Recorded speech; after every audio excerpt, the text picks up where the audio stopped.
Halo guys, selamat datang kembali di channel BroView.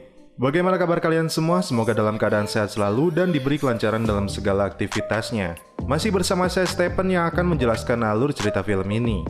Dan film kali ini berjudul Lone Survivor. Lone Survivor merupakan film Hollywood yang diangkat dari kisah nyata tentang misi 4 tentara dan dirilis di Amerika Serikat pada tanggal 25 Desember 2013. Dan film ini digarap oleh sutradara Peter Berg. Sebelum masuk ke ceritanya, seperti biasa siapkan kopi dan woodbray untuk menemani kalian dalam menonton alur cerita film ini. Dan langsung saja kita masuk intro.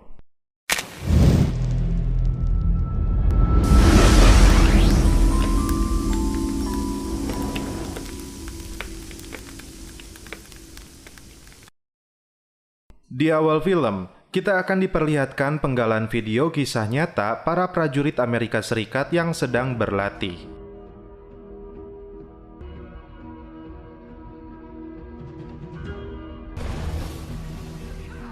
Winning here is a conscious decision. All right, now, gentlemen, I'm going to introduce y'all to something called not being...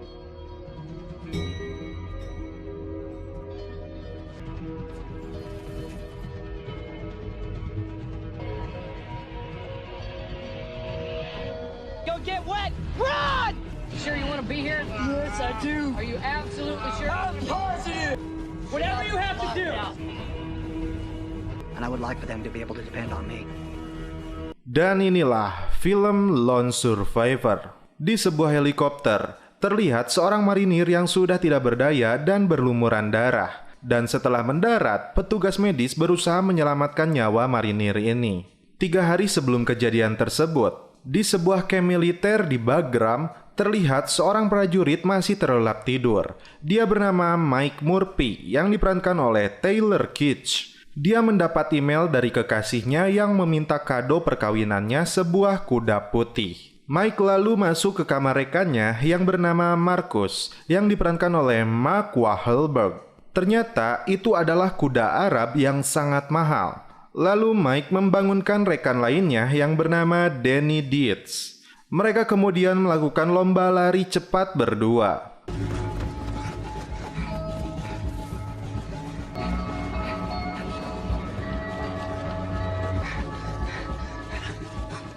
Dan pria ini adalah Matt Axel Son. Dia terlihat sedang chatting dengan istrinya. Kemudian mereka berkumpul santuy di halaman sambil menikmati sarapan. Tiba-tiba, komandan mereka mengatakan tim Red Wings akan menjalankan misi malam ini. Komandannya itu bernama Erik Christensen. Kemudian, tampak seorang prajurit muda yang bernama Shane Patton bertanya apakah dirinya ikut, namun sepertinya prajurit lain mencuekannya.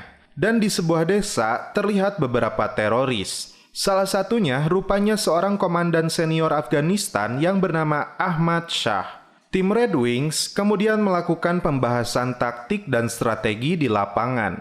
Dilanjut oleh X yang melakukan mapping terkait rencana mereka untuk melakukan pengecekan ke sana. Dan terungkap, Ahmad Shah banyak membunuh marinir dan warga sipil di timur Afghanistan, dan dia menjadi target nomor 1. Kemudian, seorang teroris bernama Tarok yang menjadi tangan kanannya, dia menjadi target nomor 2.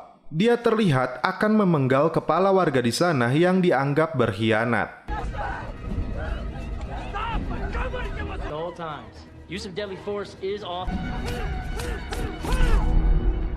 Letnan kemudian menjelaskan tentang 2 helikopter yang akan mendaratkan mereka di sana. Dan sebelum misi dilakukan, seorang prajurit muda yang baru tiba di camp ini harus melakukan perkenalan dengan gayanya.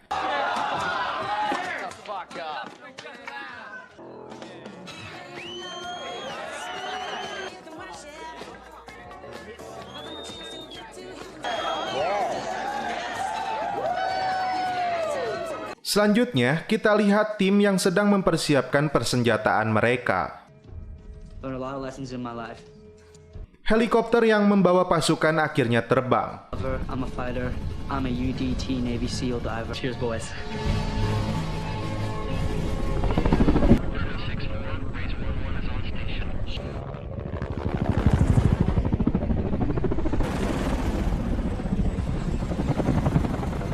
Tim Spartan 01 yang berjumlah 4 orang turun dari helikopter itu.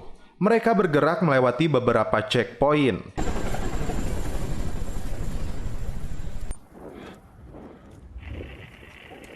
Apollo 22, this is Spartan 01, copy. Spartan 01, Apollo 22, good copy, Budweiser. Hingga berada di puncak pegunungan.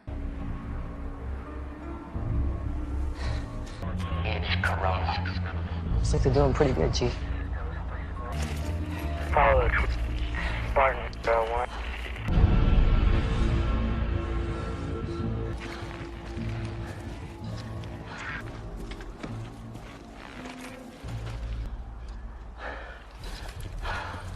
Di pos pemantauan ini, mereka dapat melihat sebagian dari pasukan Taliban yang diperkirakan juga bahwa komandan Taliban berada di sana. Komunikasi dengan markas sedikit terkendala, namun akhirnya mereka berhasil memberikan informasi bahwa mereka tiba di pos pemantauan. Dan untuk dapat melihat lebih jelas, mereka harus mendaki ke arah gunung yang lebih tinggi. Kemudian letnan dan pasukannya di G-Bed terlihat sedang bersiap menunggu informasi kembali dari tim Spartan 01. Sampai di puncak gunung ini, mereka akhirnya dapat melihat komandan Taliban yaitu Ahmad Shah dan pasukannya berada di sana. Namun masalah mulai muncul kembali. Mereka tidak dapat menghubungi markas karena low sinyal. Posisi yang terbuka membuat mereka memutuskan untuk mundur 25 yard, sambil mencari posisi yang baik untuk mendapatkan sinyal.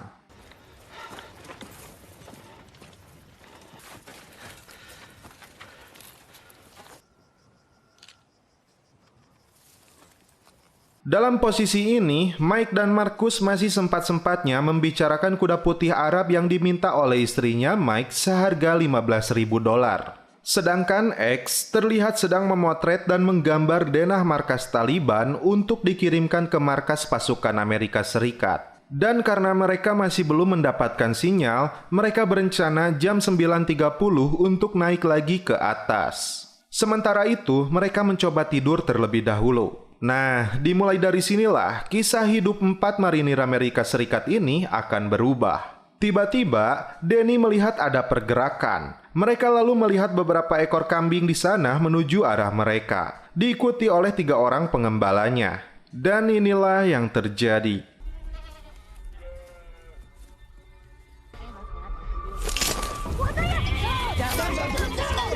Mereka rupanya seorang kakek, anak muda, dan anak kecil. Si kakek bahkan terciduk membawa radio komunikasi atau HT. Donnie tetap tidak bisa menghubungi markas.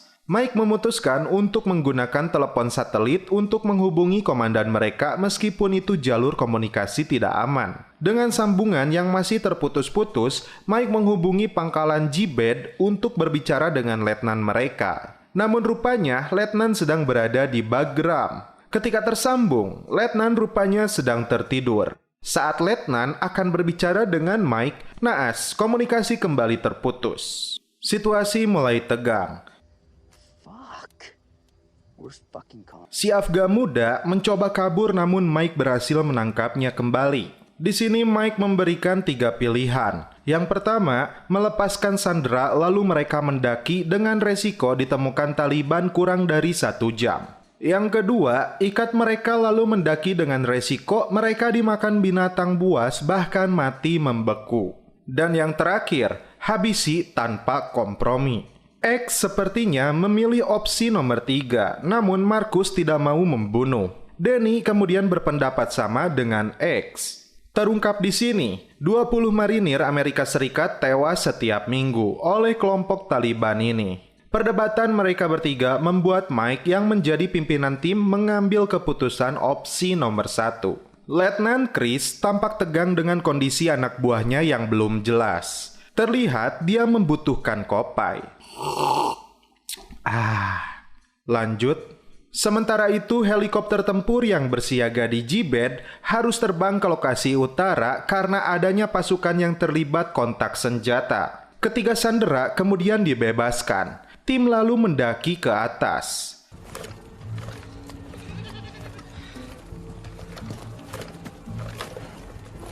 Si Afgan muda dengan cepat berlari menuju markas Taliban.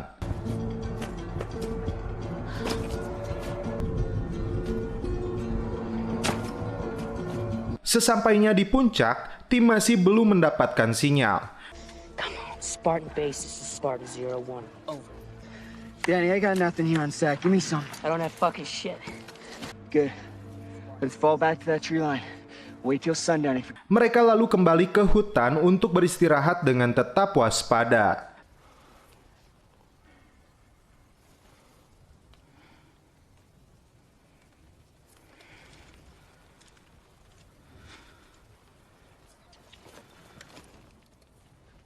Letnan Chris lalu menghubungi jenderal untuk meminta pendapatnya karena tim mereka telah melewati 3 jendela komunikasi, namun malah mendapatkan nada jawaban tidak mengenakan. Tim kembali membaca situasi di sana. Gerakan mencurigakan semakin jelas terlihat. Mike lalu memeriksa daerah sekitar. Terkejutnya dia melihat ratusan Taliban siap menyerang mereka. Inilah tembakan pertama sniper untuk pengintai Taliban.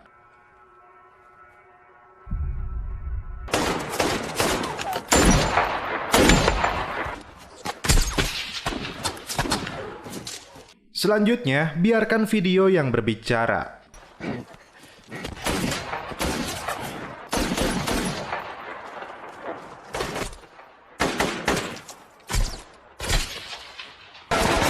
Immediate QRF troops in contact. Attack! 12 o'clock! Again, left is good.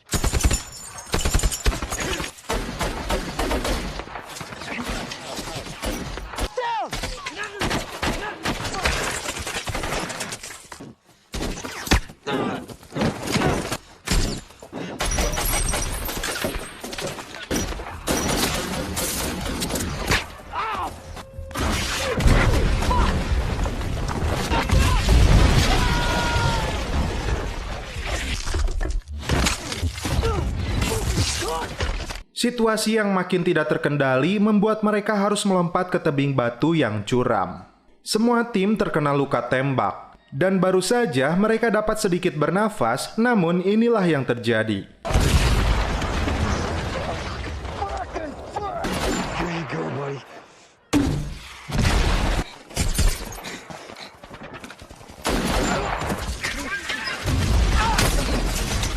Ketika berlari, Danny kembali tertembak dan kondisinya cukup parah. Taliban bergerak cepat, terus mengejar mereka. Mereka kembali terlempar ke bawah tebing batu.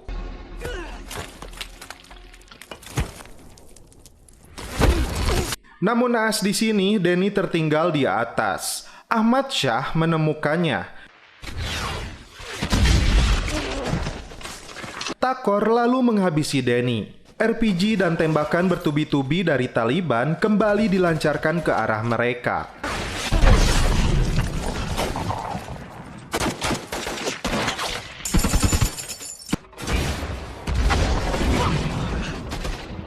Tapi, mereka ingin kembali ke atas untuk menyelamatkan Danny. Mike mengatakan kepada Marcus jangan pernah berhenti berjuang. Dia lalu naik terus ke atas. Marcus dan X melindunginya. Sampai di atas, Mike berhasil menghubungi markas G-Bed untuk meminta bantuan udara. Namun ketika akan mengirim koordinat, Takor menemukannya dan inilah yang terjadi.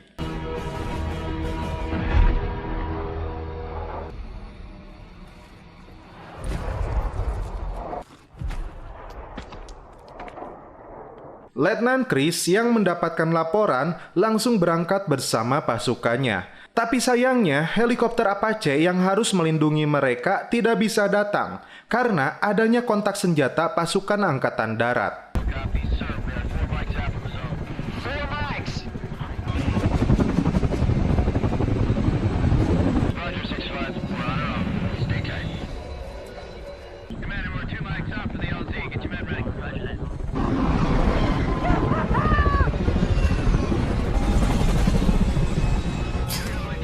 Dan saat helikopter yang membawa pasukan akan menurunkan marinir, namun inilah yang terjadi.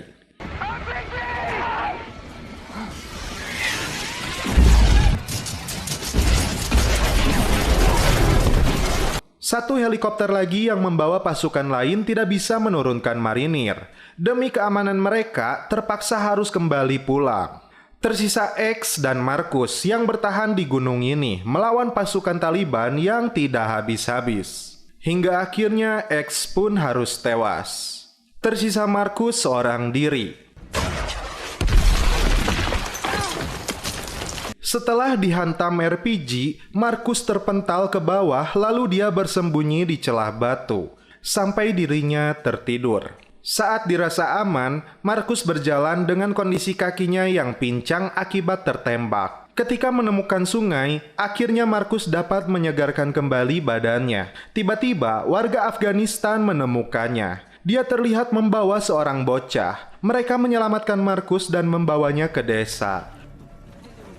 Namun karena perbedaan bahasa, membuat mereka sulit untuk berkomunikasi.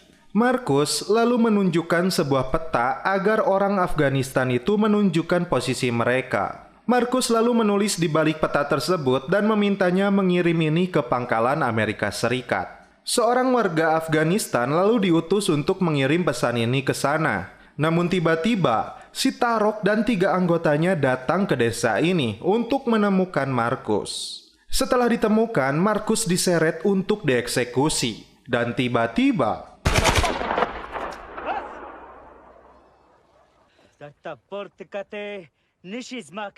Markus pun kembali selamat. Dan warga di sana bersatu melawan Taliban. Karena luka tembaknya, Markus membutuhkan pisau dan meminta kepada anak ini.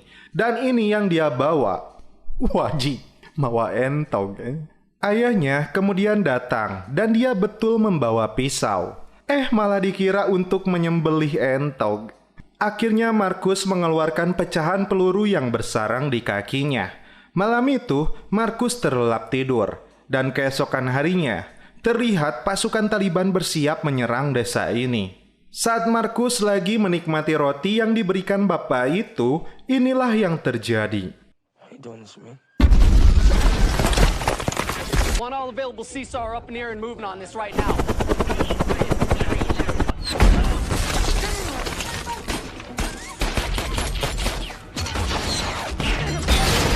Markus kembali disiksa. Namun Tarok akhirnya tertembak mati oleh si bapak itu.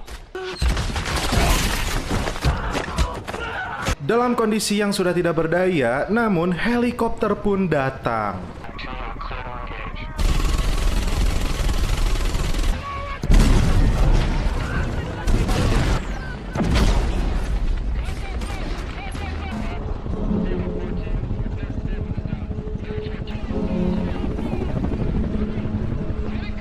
Markus akhirnya dapat diselamatkan. Dia berterima kasih kepada orang Afghanistan itu dan anaknya. Selanjutnya, kita diperlihatkan seperti di scene awal. Ketika berada di ruang medis dan sempat koma, Markus akhirnya sadar kembali. Dan inilah foto asli keempat anggota militer tersebut.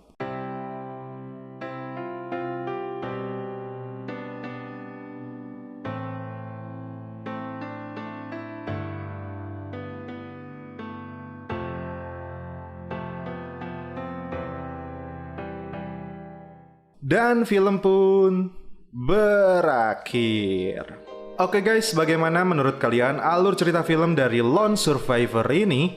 Overall, meski skalanya terlalu personal dan sederhana untuk sebuah film perang, Lone Survivor berhasil menampilkan salah satu experience horor peperangan yang tidak terlupakan dalam beberapa tahun terakhir dengan kekuatan teknis yang luar biasa. Dan Lone Survivor mungkin merupakan pencapaian terbaik seorang sutradara, yaitu Peter Berg, dalam karir penyutradaraannya.